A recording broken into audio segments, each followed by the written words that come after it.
না না হ্যাঁ তারা কম সাবধান না, এবারে সাবধান করে আরো।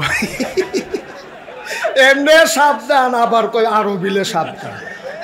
হেতে কি জান দিয়া লাগবো নাকি? হেন কি তা কয় কি তা না, এমনি ডরাইতে আছে কয় আবার কয় সাবধান। এমনি এটা করলে আপনারা কি তারা ভাইকে কিও কি তা রেডি? মার হাবা বলো, জোরে বলো মার হাবা। মুসলমানের ফুতায় আমরা কিতারে ফারি না, আমরা ফারি না কিতা। আমরা পুলিশের বুকে যে সামনে যেহেতু বুক পেতে দিতে জানি, আমার যুবকেরা পুলিশের সামনে বুক পেতে দিয়ে বন্দুকের গুলি নিয়ে হাজারের উপরে আমার ছাত্র জনতা এই বাংলাদেশকে দ্বিতীয়বারের মতো স্বাধীন করার জন্য যারা জীবন বিলিয়ে দিতে পারে, ইচ্ছা করলেই তারা সোনার মানুষ হতে পারে। ঠিক কিনা বলো? এটা কঠিন কোনো বিষয় না, এটা হলো একটা সিদ্ধান্তের বিষয়। আমার কলিজার টুকরা যুবক, দেশ বিনির্মাণে 15 বছর ধরে জগদ্দল পাথরের মতো যারা আমাদের উপরে চেপে বসেছিল, যারা আমাদের উপরে নির্যাতন করেছে, নিপীড়ন করেছে, আমরা কথা বলতে পারিনি ঠিক মতো, নিঃশ্বাস নিতে পারিনি বুক ভরে। আমার যুবকেরা যেমন করে ওই জগদ্দল পাথরকে বিদায় করে দিয়েছে, ওই আমার যুবকেরা আবার তাদের চরিত্র পাল্টাতে গিয়ে তাদের সুন্দর ইসলামী পোশাক তারা গ্রহণ করবে। রাজি আছো কিনা? হাত তুলে দেখো। এটা একটা সিদ্ধান্তের বিষয়। আমরা আজকে সোনার মানুষ হয়ে যাব ইনশাআল্লাহ, ইনশাআল্লাহ, ইনশাআল্লাহ। পারবো না ইনশাআল্লাহ? যারা আগে গেছে তারা যা করছে আমরা তা করতাম না। এক বুদ্ধিমান ঢুকে রে একবার জিজ্ঞেস, ও আপনি তো বুদ্ধি হলো হইলেন কেমনি? কবে হতে রে মানুষের? এবার বেলে বুদ্ধিমান হইছে বোকা মানুষ। তো এবার আরে হগলে তো কৌ মোমা আশ্চর্য কথা না, বোকা মানুষ তো আবার বুদ্ধি মনে হয় কেমনে? তা এবার আরে হগলে ধরছে ধরে কাউ বোকা মানুষের তো আবার বুদ্ধি শিখলেন কেমনে? কয় বোকায় যা করে আমি তা করি না। কথা বুঝেন নাই? বোকা যা করে আমি তা করি না, এই জন্য তো আমি বুদ্ধিমান। সুবহানাল্লাহ বলবেন না? তাইলে আগের মানুষ যা করছে, যেই কারণে মানুষের ঘৃণার পাত্র হইছে, রান্দা বাত্রি বেড়াইয়া খাইয়া যাইতে পারছে না রে।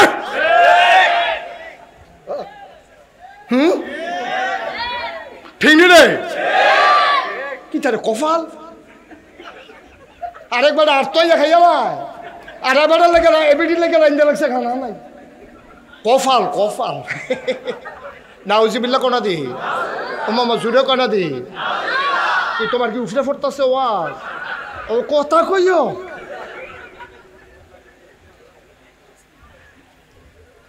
আল্লাহ কি আল্লাহ এটা আল্লাহরা কি আল্লাহ এটা সুবহানাল্লাহ কয় না তো এটা কি যেমন তেমন আল্লাহ মনে করছো হ্যাঁ তারাবাদ কি তো কয় তারাবাদ তো বিয়া না আইও না এবার আর তো আইয়া ভিতরিকা খাইয়াইছে আর বরযাত্রী খাইতে পারছে না জ্যামো বইরা রইছে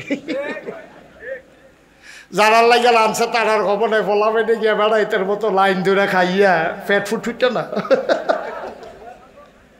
কি কপাল চিন্তা করে দেখো আল্লাহ করো কঠিন আল্লাহ হিসাব কত কঠিন সুবহানাল্লাহ কইতা না তাহলে আমরা যারা খেয়াল করো আমরা যারা দেশ বদলাইতে জীবন দেওয়ার মতো সাহস রাখি এই আমরা ইচ্ছে করলে আমার সোনার জিন্দেগি করতে পারি ঠিক কিনা বলো শুধু সিদ্ধান্ত অন ডিসিশন এটা আমার সিদ্ধান্ত এই আমি মিছা কথা কইতাম না কারাই কোয়াইবো আমারে এমন কোনো বেড়া আছে না আমারে মিছা কথা কোয়াইবো আমি কইতাম না তা আমারে মিছা কথা কোয়াইবো কে আমি নামাজ ছাড়বো না এমন কোনো শক্তি আছে আর আমার নামাজ ছাড়াইব আর আমারে যখন নামাজ ছাড়াইতে আইব আমি কয়াম জীবন দিতাম পারাম নামাজ ছাড়তাম পারতাম না কারণ মুসলমানের জিন্দেগি এমন মুসলমানের জিন্দেগিটাই এমন তারা সব দিতে জানে তারা টাকা দিতে জানে পয়সা দিতে জানে সন্তানকে পুলিশের সামনে ছেড়ে দিতে জানে প্রয়োজনে মুসলমান জীবন দিতে জানে মুসলমান ইমান দিতে জানে না ঠিক কিনা বলো এটাই তো মুসলমান এটারে তো মুসলমান কয় আর তুমি যদি আলুর মতো আলু এবারে হুটকি তো লাগে এবারে গুস্ত তো লাগে ভর্তাও বানাই খাওয়াম যায় এবার আলু মার্খা মুসলমান এই মুসলমান আল্লাহর কাছে কোনো দরকার নাই এটি মুনাফেক মার্খা মুসলমান ঠিক কিনা কও যেটি সবখানো কামো লাগে এটি কোনো মুসলমান না এটি মুসলমান নামের কলঙ্ক ঠিক কিনা বলেন আমরা সেই মুসলমান হতে চাই যেই মুসলমান মাথা উঁচু করে দাঁড়াতে জানে, সমুদ্রের সেই ঢেউকে তারা ঝাপটে ধরতে জানে, বন্দুকের সামনে যারা জীবন দিতে জানে, যারা ওই প্রয়োজনে জীবন দেয়, ইমান দেয় না, সেই মুসলমানে বাংলাদেশের বড় দরকার। ঠিক কিনা বলো? সেই মুসলমান না হইলে কোনো লাভ হবে না।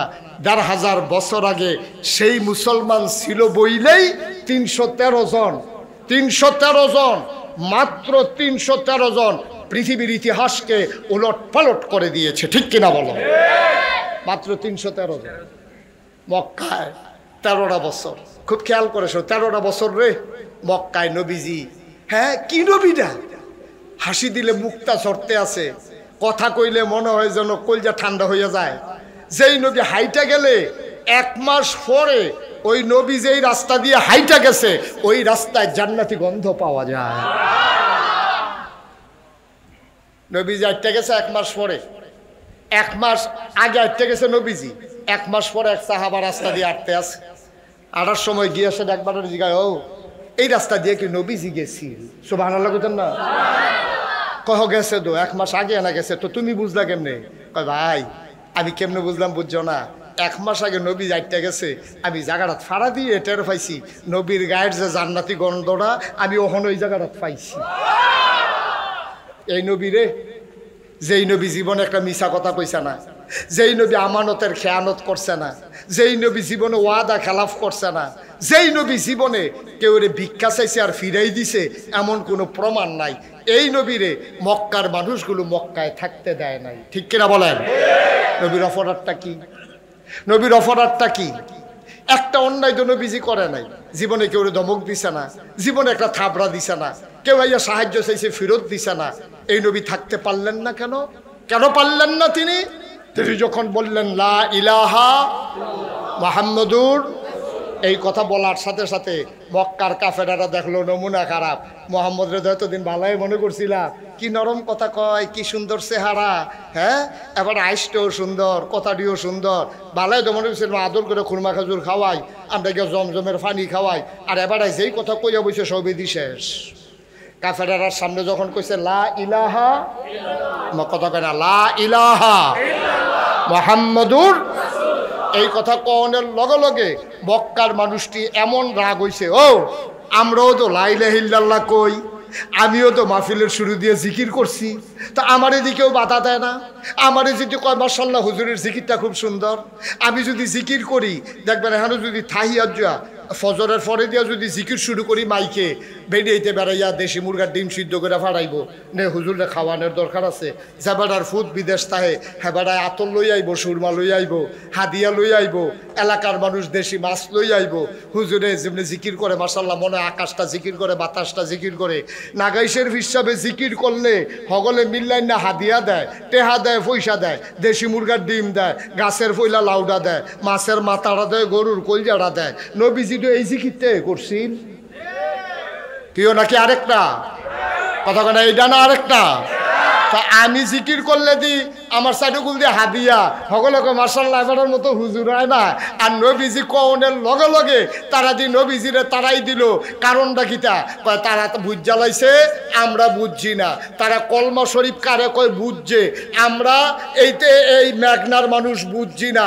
তারা বুঝ জ্বালাইছে লা ইলাহা, অর্থাৎ আল্লাহ ছাড়া বিচারক নাই, আল্লাহ ছাড়া শাসনকর্তা নাই, আল্লাহ ছাড়া কোনো মানুষের রিজিক দাতা নাই, আল্লাহ ছাড়া বাসাইন্না নাই, আল্লাহ ছাড়া মারুন্না নাই, আল্লাহ ছাড়া জিফুদ ফালুন্না নাই।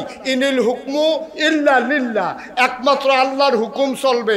সুতরাং লা ইলাহা এর মানে কিচ্ছু নাই, বিধানদাতা নাই, রিজিকদাতা নাই, হায়াতদাতা নাই, মৌতদাতা নাই, সর্দারি নাই, দাদাগিরি নাই, এমপিগিরি নাই, নেতাগিরি নাই, মন্ত্রীগিরি নাই, কি এর প্রধানমন্ত্রী, কি এর লাট সাপ, কি এর ফিস সাপ, কিচ্ছু নাই, ইল্লাল্লাহ, কেবলমাত্র আল্লাহ। এই কথা যখন নবীজি কইছে, আবু জেহেলে মনে করছে আমার সর্দারি শেষ, আবু লাহাবে মনে করছে আমার সুদের ব্যবসা শেষ, এখন আমরা বুঝছি না দেখা আমরা নাগাইশের হিসাবে লা ইলাহা ইল্লাল্লাহ কইলে প্রশংসা করি।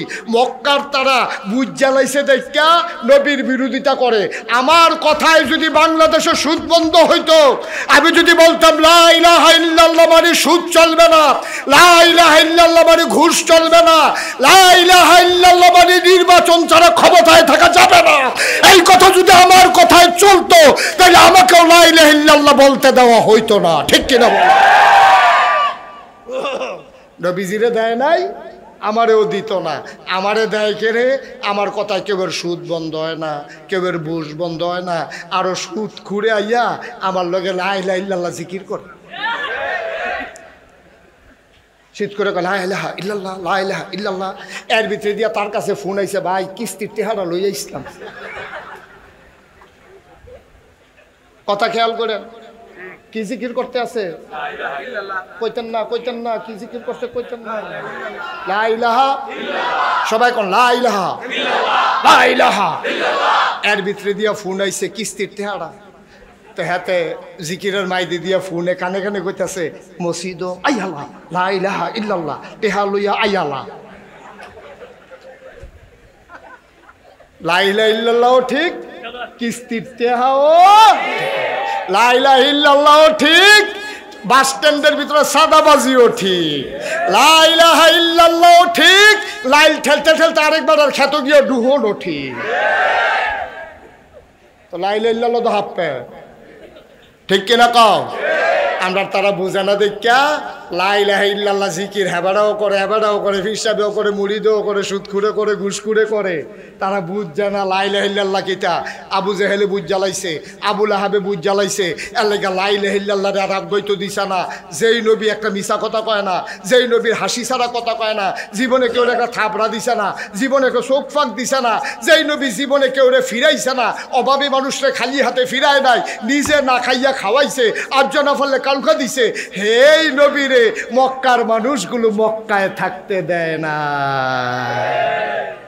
ঠিক কিনা কও? 53 বছর, কয় বছর? 53 বছর নবীজি মক্কায় ছিল। নবীর জন্ম মক্কায়, শৈশব মক্কায়, কৈশোর মক্কায়, তারুণ্য মক্কায়, যৌবন মক্কায়, বিয়া করছে মক্কায়, শ্বশুর বাড়ি মক্কায়, নিজের বাড়ি মক্কায়, জি বিয়ে দিছে মক্কায়, বেয়ের বাড়ি মক্কায়, ব্যবসা করছে মক্কায়, লেনদেন করছে মক্কায়, চলছে ফিরছে মক্কায়, সর্দারি করছে মক্কায়। থাকতে পারলেন না মক্কায়, চলে যাওয়া লাগলো মদিনায়। ঠিক কিনা কও? মেঘনার কোন বেড়া, মেঘনা উপজেলার কোন মানুষটা ইসলাম মানার কারণে দাউদকান্দি যে কেমন লাগছে? দাউদকান্দির কোন মানুষটা ইসলাম মানার কারণে মেঘনা অন লাগছে? তাহলে নবীজির মতো মানুষ, তাহলে বুঝা গেল নবীজি বুঝছে না, আমরা বুঝি বালা। মানাউজুবিল্লাহ কোন দি নবীজি বুঝছে বালা না, আমরা বুঝি বালা। তো এই বুঝদার মানুষটা মক্কায় জন্মগ্রহণ করিয়া মক্কায় তার সব 53 বছর থাকার পরেও এই নবী মক্কায় থাকতে পারলেন না। আমি নাগাইশের পীর সাহেব, নাগাইশ ছেড়ে কখনো দাউদকান্দি আসা লাগে নাই। দাউদকান্দির মাসুম ভাই আমার লগে ওয়াজও আইছে, মাসুম ভাই মারহাবা বলেন না কেন? হযরত মাওলানা মাসুম বিশিষ্ট ব্যবসায়ী, বিশিষ্ট আলেমে দিন, উনি আমার সাথে দৌড়াইয়া চলে আসছে। উনি ইসলাম মানার কারণে দাউদকান্দি সাইডে মাদাইয়া যাওয়ান লাগছে না, মাদাইয়ার তারা দাউদকান্দি যাওয়ান লাগছে না, মেঘনার তারা সোনারগাঁও যাওয়ান লাগছে না, সোনারগাঁওয়ের তারা মেঘনাওয়ান লাগছে না। তাইলে আমার নবীজি সোনার মানুষ, এত মজার মানুষ, আল্লাহর পরে যার মর্যাদা, এই নবী মক্কায় থাকতে পারলেন না। তাইলে বুঝা গেল এখন একটা রহস্য আসেনি রে। কারণ তারা বুঝ জ্বালাইছে এই নবী যদি মক্কায় আর কয়টা দিন থাকে, আমি আবু জাহেলের নেতাগিরি শেষ, আমার রাজনীতি হেন হাফ প্যান্ট। ঠিক কিনা কও? তৎকালীন আমলে নবীজির বিরোধিতা করছে আবু জাহেল, আবু লাহাব, উতবা, সায়বা। আজকেও যখন ইসলামের নাম নিয়ে আমার বাংলাদেশে ইসলামী শাসনতন্ত্র কায়েম করতে চায়, ইসলামের আইন বাস্তবায়ন করতে চায়, আল্লাহর আইন চায়, সৎলোকের শাসন চায়, তখন আমার বাংলাদেশে ওই আবু জাহেল, আবু লাহাব মার্কা লোকগুলা কই হুজুরের আবার কি এর রাজনীতি? ঠিক কিনা কও? ১,৫০০ বছর আগে যারা বিরোধিতা করছে তারা না নাই নাতিফতি না আছে, নবীজি না নাই, আমরা না নবীর ওয়ারিস আছি। দুই দল হলো আছে তো, দুই দল আসেনি রে, একতারা গাঙ্গের এই ফারো একতারা এই ফারো এরহ। না না না, আমরা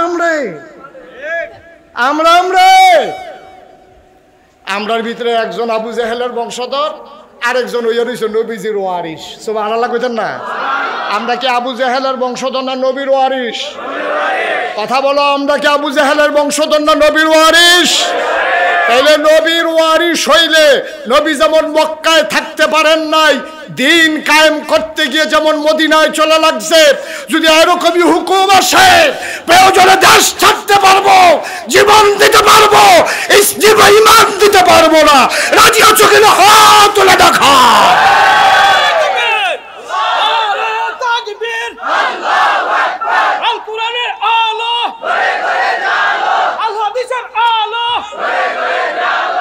মেম্বার মাওলা রব্বে কারীম তোমার ঘরের জন্য খুশি মনে মেম্বার সাহেব নগদ দিলেন 20,000 টাকা।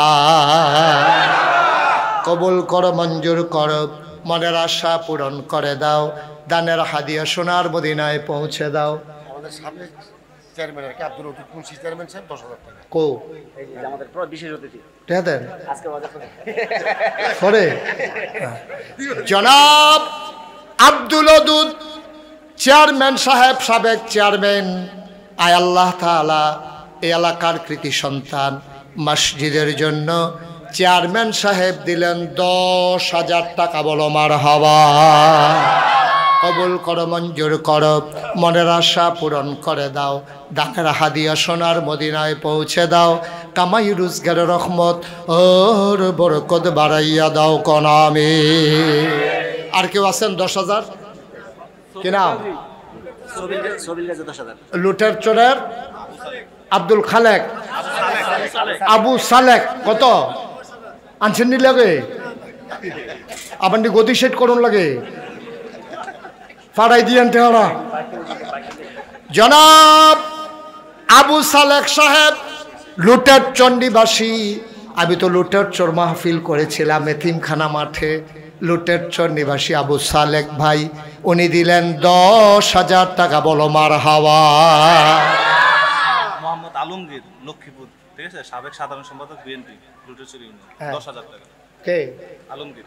জনাব মোহাম্মদ আলমগীর সাহেব লুটের চর নিবাসী, লুটের চরের কৃতি সন্তান, লক্ষ্মীপুরের কৃতি সন্তান, বিএনপির লুটের চর ইউনিয়নের সাবেক সাধারণ সম্পাদক জনাব আব্দুল আলমগীর হোসেন 10,000। এই ছেলেরা, এই এটা কেমন সুন্দর হইলো বাবা, কেমন হইলো? রাত কি বেশি হয়ে গেছে? তো এটা কেমন হইলো? মসজিদের জন্য টেহা উঠতেছে, 2টা হাতার সহ্য হয় না। পারলে দিবেন, না পারলে নাই, বসে বসে আমিন আমিন করেন। কবুল করো, মঞ্জুর করো, মনের আশা পূরণ করে দাও, দানের হাদিয়া সোনার মদিনায় পৌঁছে দাও, কামাই রোজগারের রহমত আর বরকত দান করে দাও। জনাব মোহাম্মদ জনাব মোহাম্মদ সবিল গাজী সাহেব উনি দিলেন 10,000 টাকা। বলো মারহাবা। তারপরে আপনার মরহুম বাহার আলী গাজী উনি 50,000 টাকা। বলেন মারহাবা। জনাব জহিরুল ইসলাম বকুল গাজী 30,000 টাকা। বলেন মারহাবা। জসিম ভাইয়ের বন্ধু কুয়েত প্রবাসী 10,000 টাকা। বলেন মারহাবা। দেলোয়ার মাস্টার গাজীর বন্ধু সৌদি প্রবাসী 10টা ফ্যান। বলেন মারহাবা। জনাব সুহেল লুটের চর 10 বস্তা সিমেন্ট। বলেন মারহাবা। আর কেউ আছেন? আরেকটা নাম আছে। হ্যাঁ বলেন। চরকাঠালিয়া নিবাসী মোহাম্মদ ফারুক মিয়া। চর কাঠালিয়া নিবাসী জনাব মোহাম্মদ ফারুক মিয়া। কত? 10,000 টাকা। বলেন মারহাবা। কবুল করো, মঞ্জুর করো, মনের আশা পূরণ করে দাও, দানের হাদিয়া সোনার মদিনায় পৌঁছে দাও, কামাই রোজগারের রহমত আর বরকত বাড়াই দাও কোন আমিন। সবাই বসেন। আর কেউ আছেন দেওয়ার মতো? আর কেউ আছেন? আল্লাহ বরকত দেবে ইনশাআল্লাহ। কে? বাসার ভাই। কত? বাসার ভাই, মাশাআল্লাহ। জনাব বাসার ভাই, হ্যাঁ, শিক্ষা মন্ত্রণালয়ের কল্যাণ ট্রাস্টের সেক্রেটারি। শিক্ষা মন্ত্রণালয়ের যে কল্যাণ ট্রাস্ট আছে, আমরা সেক্রেটারি ভাই। যারা চাকরি শেষ লগে লগে টেহারা দিয়ে লেন, ঘুরাইতে ঘুরাইতে তো আমরা হেতারা হেবারাই মরে গেছে কাটে আর আইয়া না নাউজুবিল্লাহ কোন কেন জোরে কন নাউজুবিল্লাহ। যেই শিক্ষক তার বেতনের অংশ জমাইলো কল্যাণ ট্রাস্টের ভিতরে আমরা হেতার তারা কত টেহা খাইছে এই কল্যাণ ট্রাস্টের টেহা বেড়ে খাইয়া বইয়া রয়েছে, ঠিক কিনা কও? এবারে মইরা গেছে গা, জীবিত থাকতে আর টেহা ভাইয়া গেছে না, এবারে মরণের আগে যে একটা সিল্লান দিয়া গেছে টেহারা ভাইয়া গেলাম না। ইনশাআল্লাহ আমরা চাই যে এখন একদিক দিয়ে রিটার্ন করতে দেরি, জাস্ট কাগজপত্র প্রসেসিং করে দিতে দেরি, তার ন্যায্য পাওনা যেন পাইতে দেরি না হয়। সবাই কোন আমিন। আমরা সেই রকম কল্যাণ রাষ্ট্র চাই, কল্যাণ তহবিল চাই, আল্লাহ যেন কবুল করে। সবাই পড়ে না আমিন। মাশাআল্লাহ আমরা এই কল্যাণ ফান্ডের সম্মানিত সদস্য সচিব সেক্রেটারি উনি নগদ দিয়ে দিছে 5,000 টাকা। মোহাম্মদ সবিল গাজী উনি দিয়ে দিচ্ছেন 10,000 টাকা, আল্লাহ যেন কবুল করে। সবাই পড়ে না আমিন। আব্দুল আওয়াল লক্ষ্মীপুর 5,000 টাকা, তারপরে বাসার ভাই 5,000, কবির গাজী 5,000। মারহাবা বলেন। মাশাআল্লাহ যারা যারা লেখাইছেন, যেহেতু আল্লাহর ঘর মসজিদের টাকা, হ্যাঁ হ্যাঁ লেখাইছে, যারা যারা মসজিদের টাকা লেখাইছেন দয়া করে আপনারা এই টাকাগুলো ইনশাআল্লাহ নিজ দায়িত্বে, যেহেতু আল্লাহর ঘরে লেখাইছেন, নিজ দায়িত্বে পৌঁছে দেবেন ইনশাআল্লাহ। আল্লাহর ঘর মসজিদ, এই টাকাগুলো যেন খুঁজে খুঁজে নেওয়া না লাগে। সম্মানিত উপস্থিতি, আমি অনেক আগেই বাইক ছেড়ে দিতাম।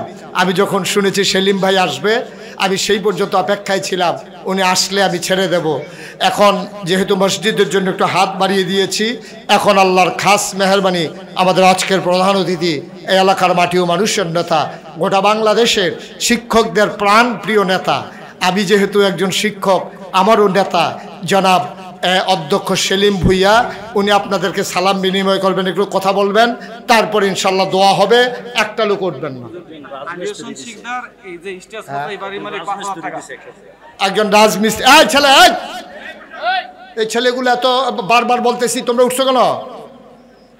একটু বসো। একজন রাজমিস্ত্রি 100 টাকা দিয়েছেন। কি বললেন? কার নাম বললেন? আচ্ছা মাশাআল্লাহ। এখন আমাদের সামনে এই মাইকটা দাও, ওই হর্নটা দাও। এখন আমাদের সামনে কথা বলছেন আজকের মাহফিলের প্রধান অতিথি, শিক্ষকদের প্রাণ প্রিয় নেতা জনাব অধ্যক্ষ সেলিম ভুইয়া।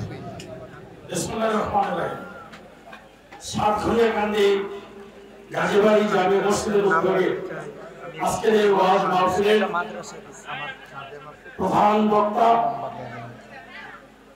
ওনাকে আমরা বলি বাংলাদেশের একজন শ্রেষ্ঠ ইসলামিক চিন্তাবিদ। সেই ইসলামিক চিন্তাবিদ জনাব মোস্তাক ফয়েজি উপস্থিত আছেন। আরো এখানে উপস্থিত আছেন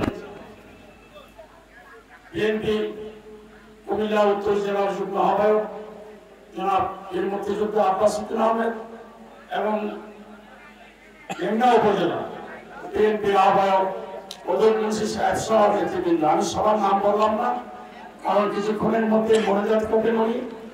আমি আর যেহেতু বিলম্বে এসেছি, সেই জন্য ক্ষমা চেয়ে নিচ্ছি আপনাদের কাছে।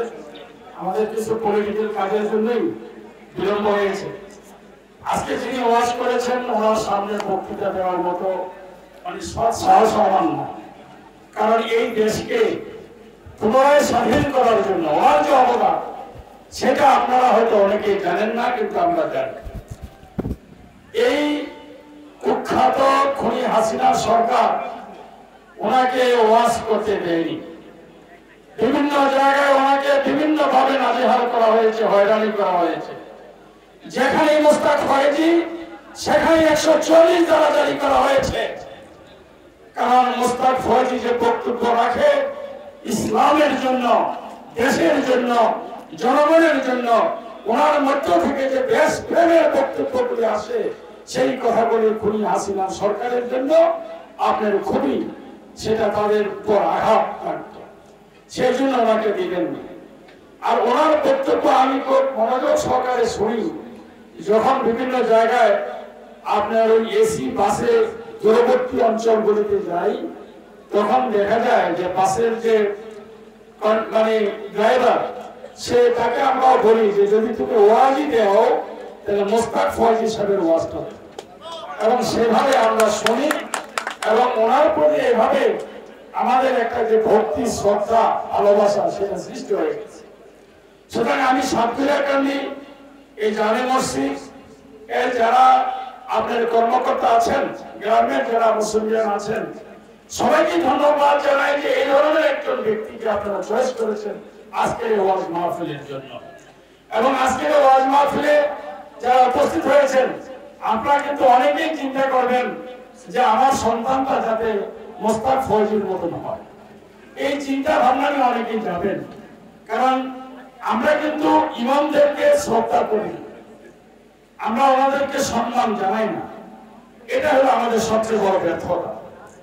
এবং দেখেন মসজিদে যখন আপনার টাকা তোলার বিষয়টা থাকে, যে হুজুরের জন্য টাকা, ইমাম সাহেবের জন্য টাকা, যদিও অনেক ইমাম সাহেব সব রকমের টাকা উনি গ্রহণ করেন, তারপর আপনি শুক্রবারে মসজিদে যে টাকাটা আপনারা দেন, পকেটের যত ছিঁড়া টাকা, নোংরা টাকা, ময়লা টাকা, সেটি মসজিদের দান বাক্সের মধ্যে ফেলে, এটা আপনাদের ঠিক না।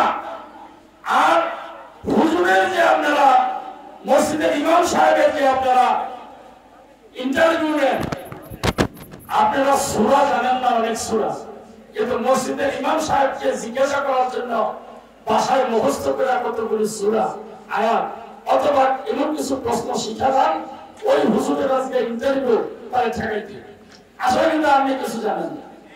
এই যে আপনাদের ভিতরে এই ধরনের মানসিকতা, সেটা পরিহার করতে হবে। ইমামকে সবচেয়ে বেশি সম্মান করতে হবে। আপনি জানেন সৌদি আরবের একজন ইমামের বেতন কত? ওনাদের যে বাসস্থান সেটা যদি দেখেন আপনি অবাক হয়ে যাবেন। আমাদের দেশের ইমামরা, আমাদের দেশের এমপিরা যে প্যারাডো গাড়িতে চলে, ওই সৌদি আরবের ইমামদের ফ্যামিলির জন্য 2টা প্যারাডো গাড়ি থাকে কমপক্ষে, একটা ইমাম সাহেবের জন্য, একটা ইমাম সাহেবের ফ্যামিলির জন্য। আর এখানে আপনার গ্রামে ইমাম সাহেবের ইন্টারভিউতে কত টাকা বেতন কম দেওয়া যায়, এটা নিয়ে আপনারা সভা পরামর্শ করেন যে ইমামের বেতন কম হতে হবে। ইমামের বেতন, যার পিছনে আপনি নামাজ পড়েন, সেই ইমাম সাহেবের বেতন যদি আপনি কম দিতে চান, এটা কিভাবে? তাহলে আপনি কিভাবে একজন ভালো মানের ইমাম পাবেন? সেখানে আপনার এখন এই দ্রব্যমূল্যের বাজারেও আপনি অবাক হবেন যে একজন ইমামের বেতন 5,000 টাকা, 6,000 টাকা, ভালো মানের যদি হয় বলে যে 7,000 8,000 টাকা। 7,000 8,000 টাকা কি আপনার একটা ফ্যামিলি চলে? এর মধ্যে আবার আপনার যে মিলাদ মাহফিল বন্ধ করে দেওয়া হয়েছে। সুতরাং আমাদের মিলাদ থেকে যে একটা উপার্জন, সেটা বন্ধ করার ফলে ওই মসজিদের যে ইমামতির যে জন্য আপনারা নির্দিষ্ট বেতন দেন, এর বাইরে কিছু তাদের কিনা হয়। তাই আমি আপনাদের এলাকার একজন, আপনাদের সন্তান হিসাবে আমি অনুরোধ করব যে মসজিদের ইমামদেরকে আপনারা সম্মান করতেছেন, তাদেরকে আপনারা আপনার বাড়িতে যখন তার খাবারের ব্যবস্থা হয়, খাবারটা একটু ভালো খাবার দেওয়ার চেষ্টা করবেন আপনারা। قال الله تعالى في القرآن المجيد وفي فرقانه الحميد সবাই করো أعوذ بالله من الشيطان الرجيم بسم الله الرحمن الرحيم إن الله وملائكته يصلون على النبي يا أيها الذين آمنوا صلوا عليه وسلموا تسليما اللهم বারবার ঘুরাইলে তো ঠিক থাকবে না বাবা। তুমি কয়বার দোস্ত আমি বলার পরে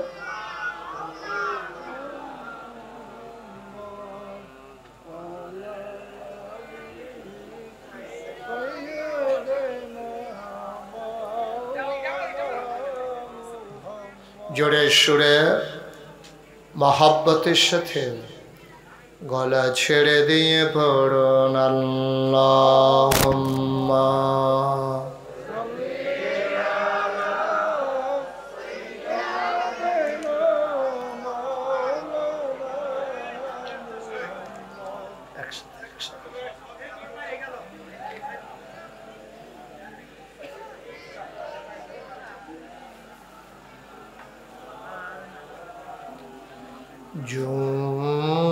জোরে জোরে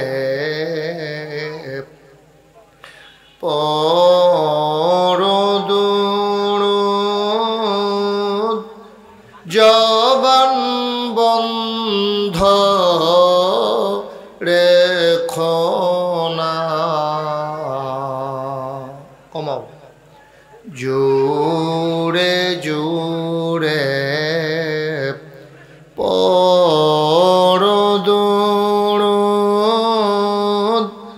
জবান বন্ধ রেখো না। এই দুরুদার নেক আমলি, এই দুরুদার নেক আমলি জান্নাত তোমার ঠিকানা আল্লাহুম্মা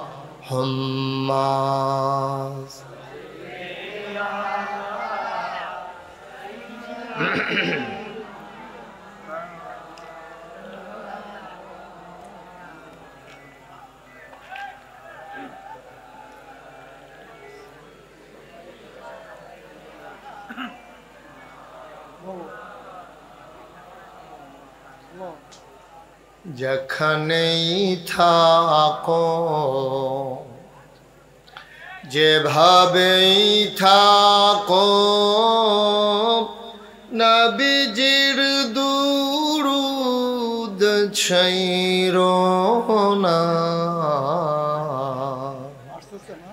যেখানেই থাকো যেভাবেই থাকো নবীজির দুরুদ ছাইরো না। নবীজির দুরুদ না ছাড়িলে নবীজির দুরুদ না ছাড়িলে নবীজি তোমায় ছাড়বে না আল্লাহুম্মা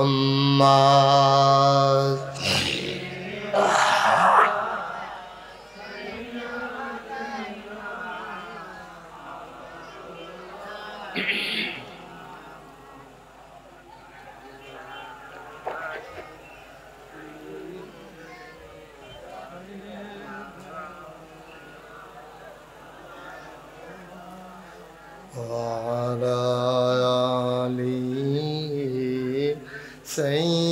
سيدنا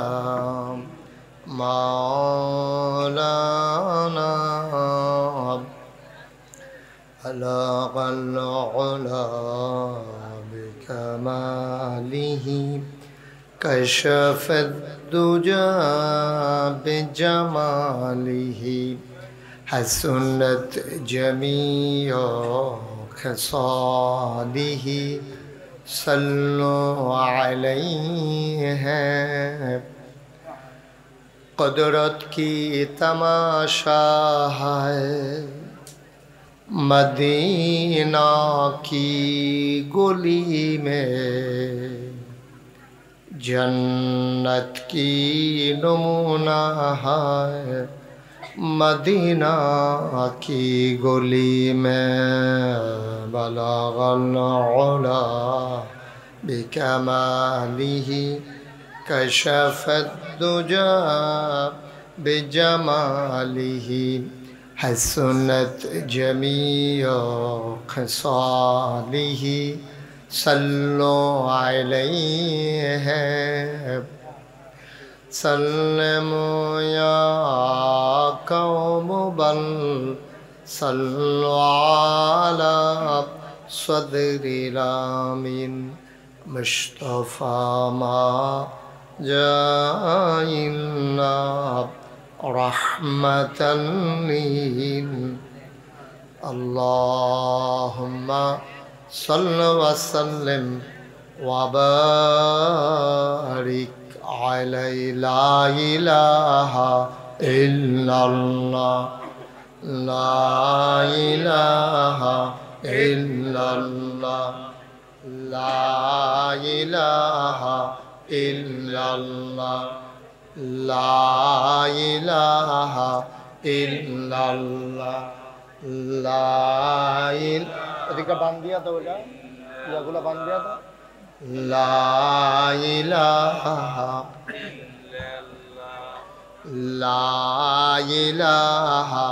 इल्लल्लाह ला इलाहा अरे তুমি এখানে বয়ে বয়ে কি করো তুমি এখানে হ্যাঁ তোমার লোক